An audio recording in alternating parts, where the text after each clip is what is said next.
about the Titans here. The Titans. Swing and a drive, left field. It's gone! It is gone! It is bedlam at the bank! The Philadelphia Phillies are 2008 World Champions of Baseball.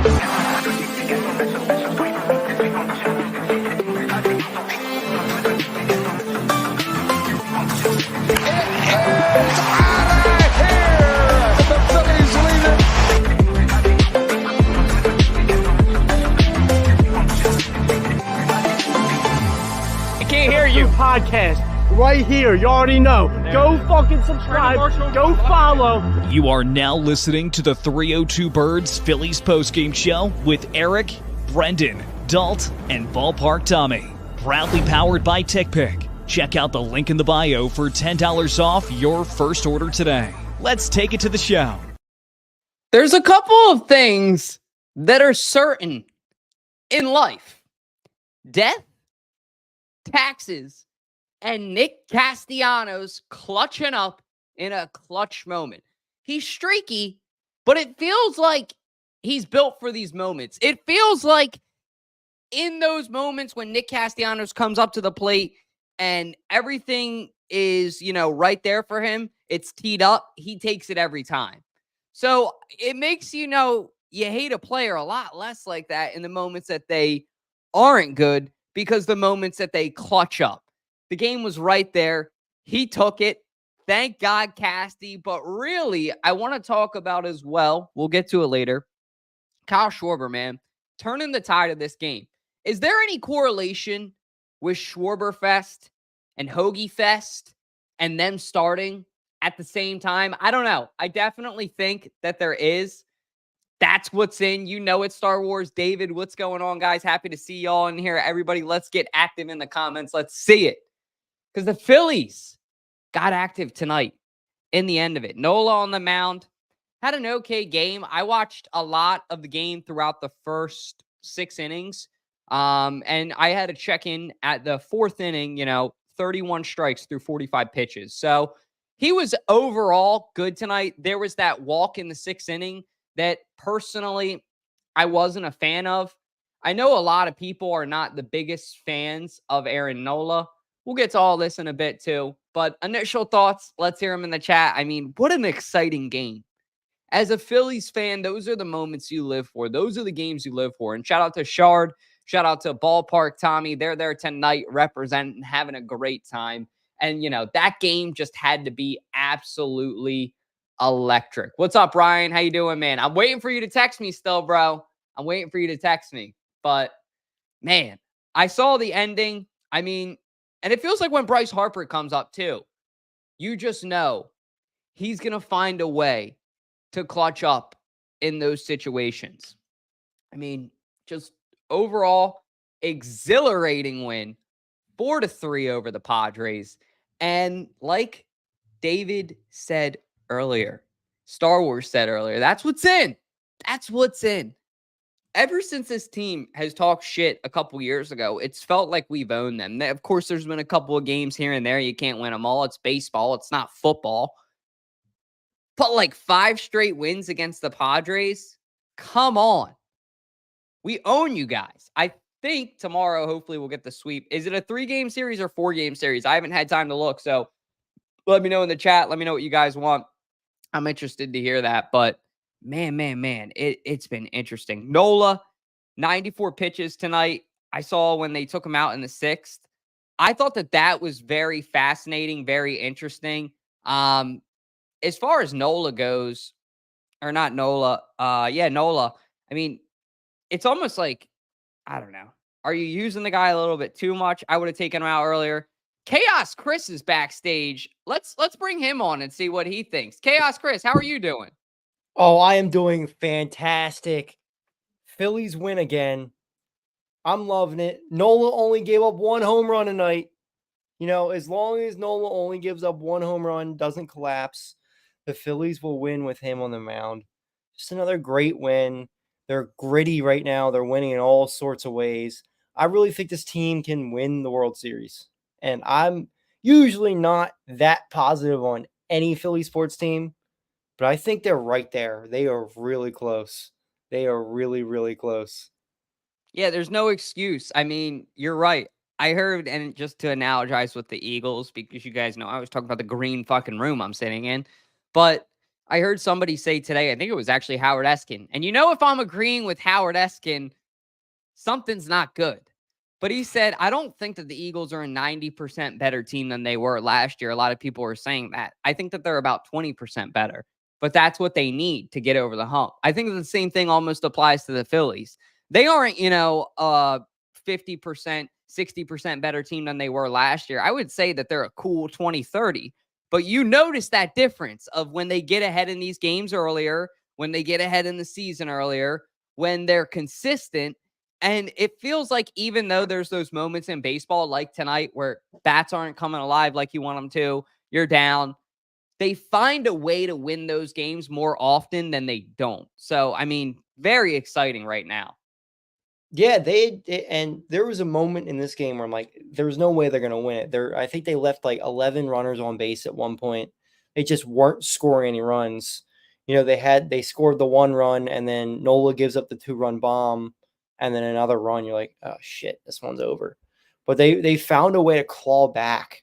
That's just what's different about this team. They find a way to fight back and win in late game situations, and that's what's different from the teams from the last couple years, right? They would beat up on you in the first, second, and third inning, and that's how they would win games. This is almost like how they were winning in 2008 through 2010 when they would come back in games and shock you at the end. And they have that bullpen to do it. I mean, if you look at the ERAs from Kerkering, Strom, and Hoffman tonight, oh my goodness, they're all under 1.5. That's insane for an ERA.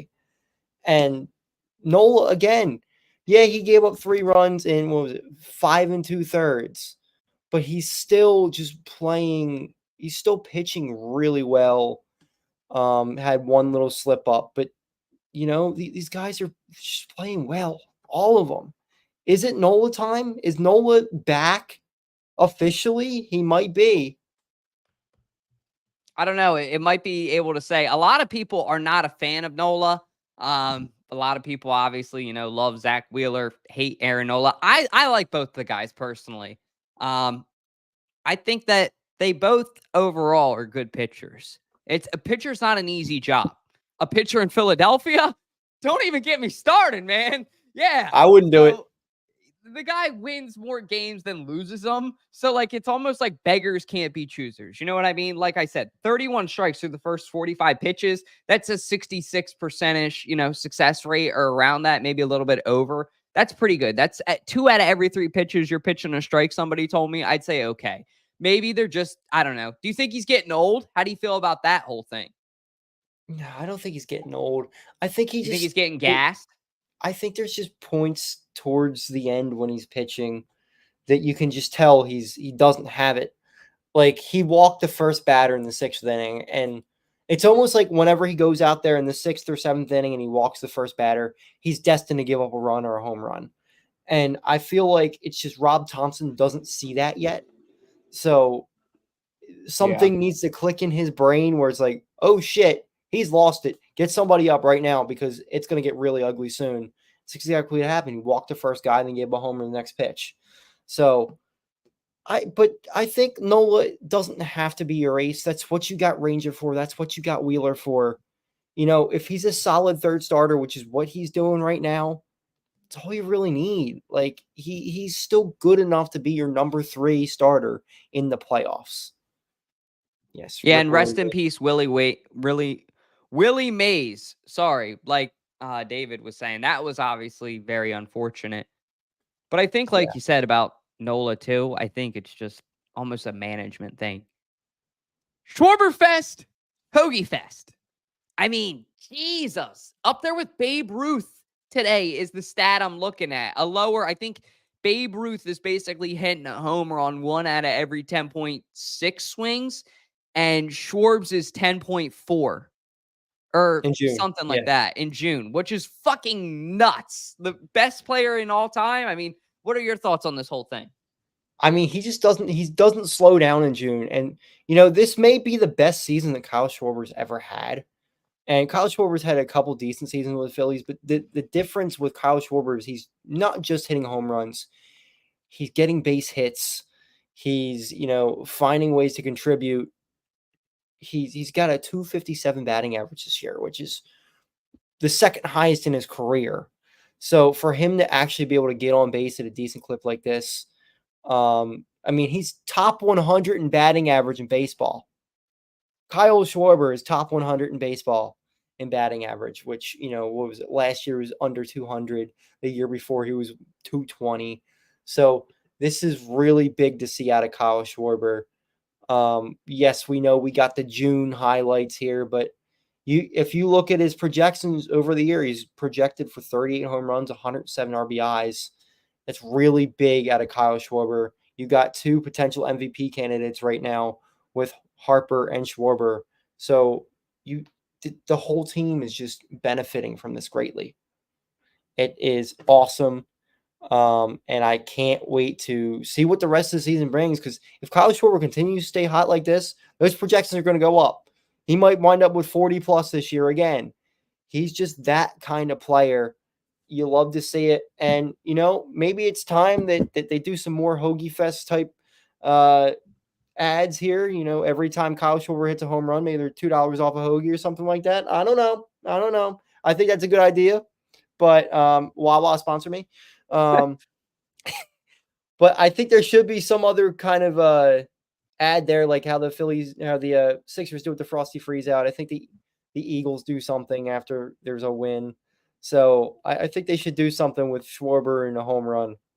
They should do something like you get like 50% off a hoagie or something like crazy. Yeah. Like, you don't got to give us a whole hoagie for free. I understand that would break the economy. We know that shrimp just made fucking Red Lobster go bankrupt, for God's sake. So I get it. McDonald's, however, I capitalized on it today, gives you a 6-piece free Mac Nugget whenever the Phillies win. So I do like that idea, Chris. I think if Wawa maybe gave you like, hey, either 50% off a hoagie or free bag of chips when you buy a hoagie every time Kyle Schwarber hits a home run, or some kind of cool offer like that, that would be worth it. And what does that cost them? You know what I mean? Like, as a company, to get that brand loyalty, money. Give out a couple T-shirts, and, people from Delco, they're going to make a freaking blood pact with you. The Delco dickheads will love it. The Delco dickheads will love it. So I have one question for you, Chris. You alluded to it a little bit earlier. He's having a historic run this year, man. I mean, last year, at times, we thought on pace for 50, and then, this year, over, under 50 home runs, Kyle Schwarber. I do think it's going to be under, but I'm not too worried about that because he's an overall better hitter this year. Sure, he may not be getting as many home runs, but it's leading to more runs in the long run. Like, Alec Boehm is killing it with the RBIs this year. If you have Kyle Schwarber up on base for Trey Turner and Bryce Harper, that's, to me, almost better than the solo home run that he hits to lead off an inning. So I don't think he's going to quite get to 50. I think 40 is probably realistic. But, sure, he could get hot down the stretch again and hit 50. But to me, again, if he keeps that batting average up around that 250 mark, he's a better player that way. And he doesn't have to play defense this year, so you're not having that lack of bullshit out there in left field, thankfully. But yeah, I'm gonna set that at under 50 for sure. I'll be devil's advocate. I'll say give me the over. I just think, let's say Kyle Schwarber has, sometimes people have a birthday. Shout out to my dog Lola. It's her birthday. We were talking about it this week, Alyssa and I. We're going to celebrate her birth week instead of her birthday, because I'm not giving these dogs all that cake tonight and cleaning up dog shit in the bed. You know what I mean? Chris is a veteran. He's got a dog. You guys know you can't overfeed the dog or you're going to end up with dog shit in the bed. I don't think that they overfed Kyle Schwarber. He looks a little bit skinnier this year. He looks like a dog. So I'll say this. With all of that, I think Kyle Schwarber is going to continue Schwarberfest an extended week or two into July. So I think that this streak is going to continue until mid-July, and then he's going to calm down a little bit before the playoffs because, hey, all good things must come to an end. In baseball, it's pretty much impossible to do that unless you're a robot. They're talking about craziness. Maybe we could talk about that here in a second, but yeah, I like the over on it. I'll say why not. He's feeling a little bit slimmer. He's feeling a little bit stronger. I'm just gonna go out on a hot take and say that he hits 50 home runs this year and makes every better on the over on Kyle Schwarber's home runs this year the happiest man or woman in the world. I mean, he's got to hit 33 more home runs the rest of the year. They're almost halfway through the year now. So that is a lot of home runs to hit. But I wouldn't put it past him. He's got the swing for it. He just needs to continue to hit them. And we're 71 games in, so right about that halfway mark. Maybe. How many games are left? It's going to be 71, 90 is how many are left? Yeah, something like that. About 90 games left. I mean, that's a lot. That's one out of every. That's one out of every 3 games. That is a lot. That's a lot of home runs. There's a couple nights though. He's had a couple nights where he's had the double. You know what I mean? He has. He can do it. Pick too. He can do it, but I wouldn't put my money on it. But if you want to, that's on you.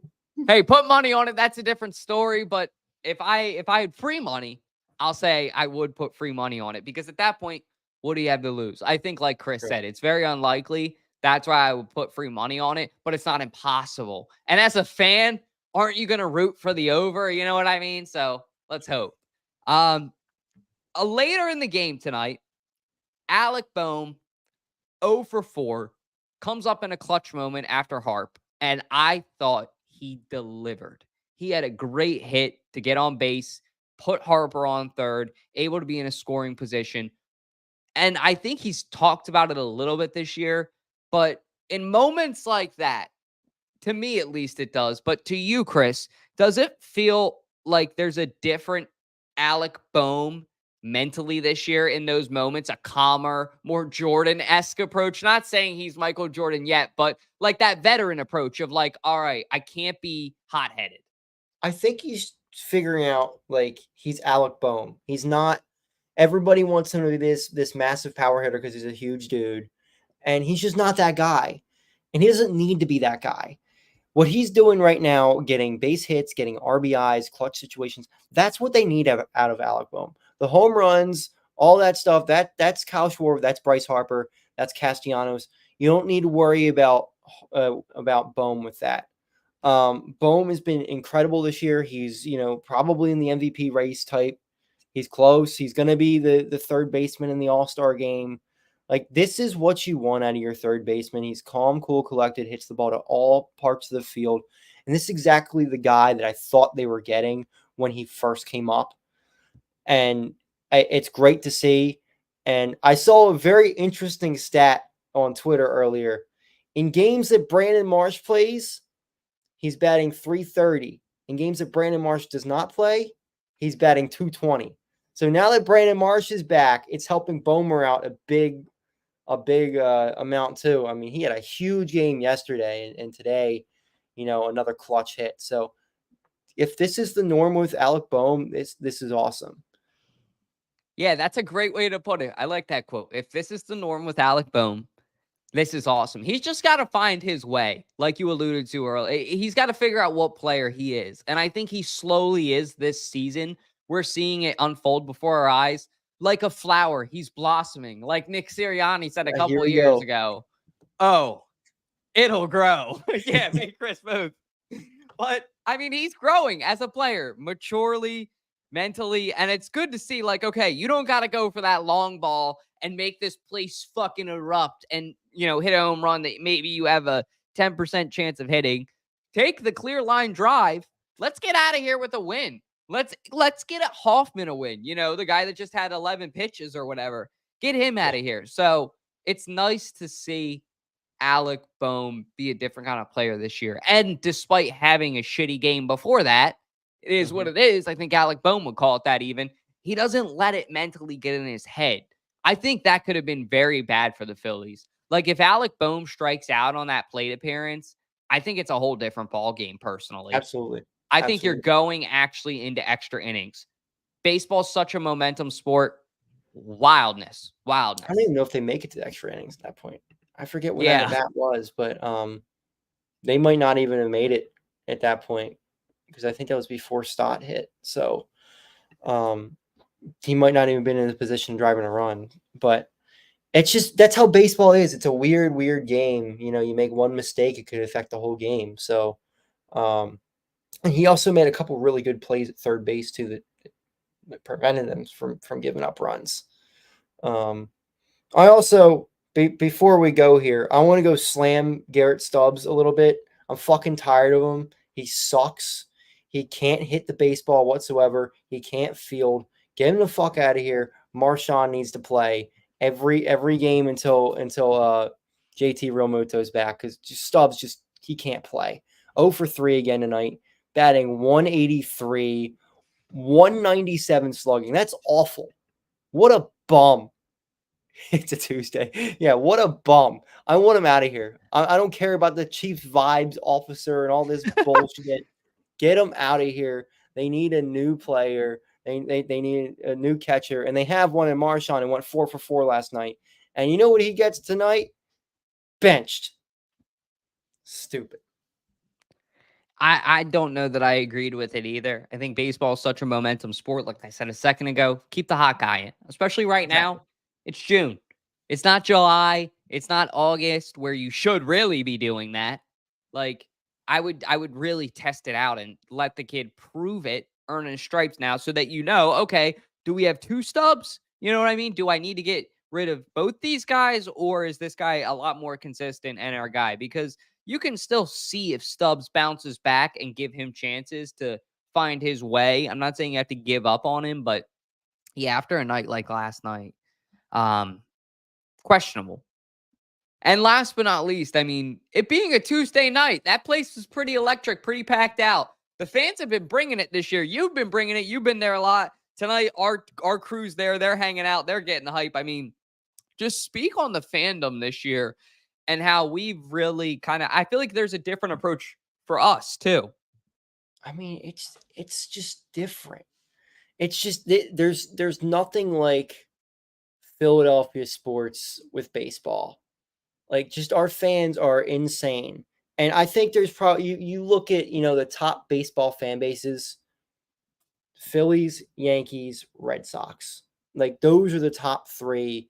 It's not even really debatable. Like they show up every single night. They show up on time. They're there for the whole game. Like people say Dodgers fans all they want. Dodgers fans show up in the 3rd inning. They don't really give a shit. It's all corporate. These are diehard fans that are coming out on a Tuesday night at 6:40. It's not even a 7 o'clock game. It's a 6:40 game, and the place is packed. They're packed the whole night. The place was going nuts at the end of the game. They all stayed there. They didn't leave. There's just nothing like East Coast baseball. I love it. I can't wait to go. I'm going Saturday, so I can't wait to go again. And you can really see that the city's into it by looking at the ticket prices because they are not $5 anymore. I can't get in for $5 anymore. It doesn't happen.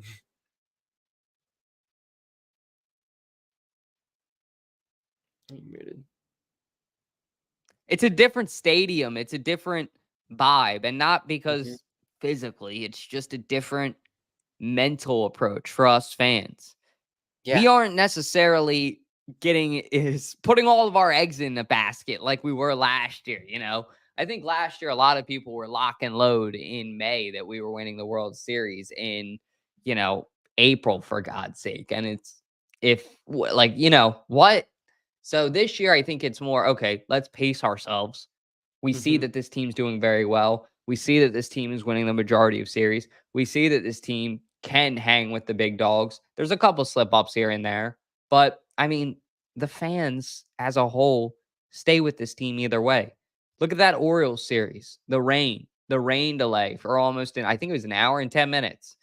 I heard an Orioles fan call in a 94.1 WIP and say, there were more Phillies fans that stuck out the rain than Orioles fans at our home stadium. He said, my own daughter is a Phillies fan. I love Phillies fans.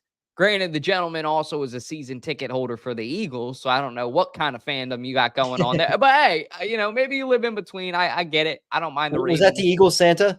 Yeah, it might have been. He is an O's fan and a Phillies fan. I wonder, I saw Rick was there on Saturday, but, I wonder if he was there tonight because the Phillies fans just either way have brought it all year. And I think that the players feed off of it too. A player like Nick Castellanos tonight, situation where he's not necessarily been the most consistent guy this year. There's been a lot of criticism about him. Just walks up to the plate and does what he needs to do. I think that was a first pitch, right? First pitch swing and hit. I think so. I think it was. Yeah. Not going to lie. I turned it off after Nola gave up the home run. So I kind of just followed along on ESPN the rest of the night. But a true Philly fan. But whatever they piss me off, I just like, you know what? I don't feel like breaking the TV. Exactly. Tonight. Nola. Nola. It's funny because Nola still pitched well, yet he pissed me off to no end. It happens like every night. It's the pitches that he doesn't do well that, you know what I mean, that really bite him in the ass. You know the home run's coming at some point. He's destined to give home run. It's predictable. Every outing. It's just when's it going to happen and how big of a home run is it? And you could just feel it coming on. And it's just like, just take him out, Rob. Take him out, Rob. And there it goes. And Pache should have caught that ball too. That was real close. I think he should have got it. But Rojas probably makes that play. And last but not least, at the end there, off of Casty's hit, did you think that the, right fielder for the Padres should have caught that? It would have been a tough play. I thought it was attainable, though. It looked like he mentally gave up to me, is what I'm trying to say. It looked like at that point, old momentum got in his head. Because there was a dive there, but it looked like, I don't know, it looked like maybe the lights were flashing in a certain way and the Phillies were fucking with them, but it looked like in a way he was just mentally beat. I'll tell you this, Castellanos wouldn't even got fucking close to that ball. So, the fact he even got sort of close to it, I think there was more of an effort there and it looked like that's a really, that was barely a fair ball. So it's a tough play to make. And even if he does make that play, you got a guy on third base then with one out, still a good chance the Phillies win even after that. So, maybe Tatis is like, I want to go home. Like he might've, he'd been beat up by the Phillies enough ever since they did that stupid video. What was it? The Phillies are going down. Freaking, what's in or whatever. Yeah. The Phillies are, I believe it's 13-3 since they made that video against the Padres. Just absolute domination. I like that we're keeping tabs on it too. That closer that pitched tonight was the same guy who gave up the home run to Harper in the NLCS. Wow. So, how about that? Yeah. His number. We just own you guys. Sorry. Like it says right here. 5. That's insane. 5 straight wins. A big win tonight. 4-3. That's all we got for you guys. If you aren't, please give Chris a follow at Chaos Chris. If you aren't already, please be sure to drop a subscription here. Those little things matter. Like the video and comment how you guys are feeling. We love to hear your guys' thoughts, your ideas. But that's all we got, guys. I'm out of here. The Vikings. Swing and a drive. Left field. It's gone. And it's gone. It is bedlam at the bank. The Philadelphia Phillies are 2008 World Champions of Baseball.